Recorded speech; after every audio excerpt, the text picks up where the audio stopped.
Welcome to our channel. Today we how to register with Shopify Payments for 1099 tracking detailed guide step by step clearly.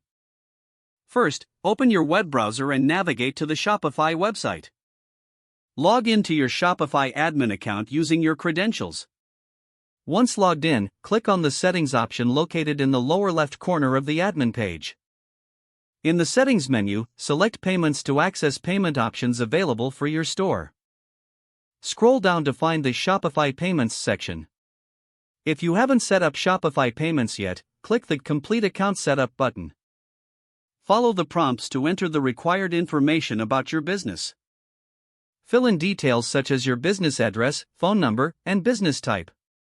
Next, provide your bank account information where you'd like to receive payments.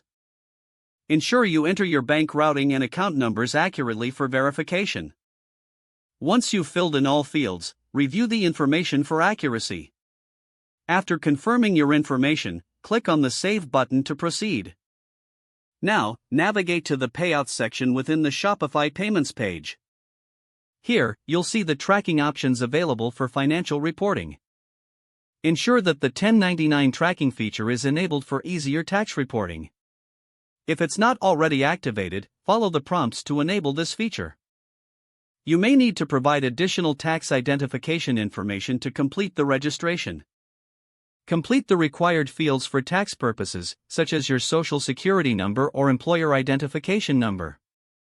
After entering your tax information, double-check all entries for accuracy. Once confirmed, click the Save button to finalize your 1099 tracking setup.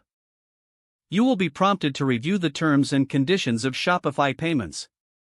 Read through them carefully and agree to all terms to proceed. Finally, once everything is set up, monitor your payment settings regularly for any updates or changes.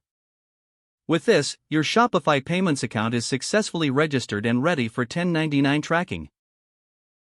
If the page does not load, refresh the browser or try again in a private or incognito window. Make sure you are using the correct email address, then retype it carefully to avoid small typos. If your password is not accepted, use the reset option and create a new strong password you can remember. Check your spam folder for verification or security emails, then complete any requested confirmation steps. Don't forget to like this video and subscribe to our channel for more step-by-step tech guides.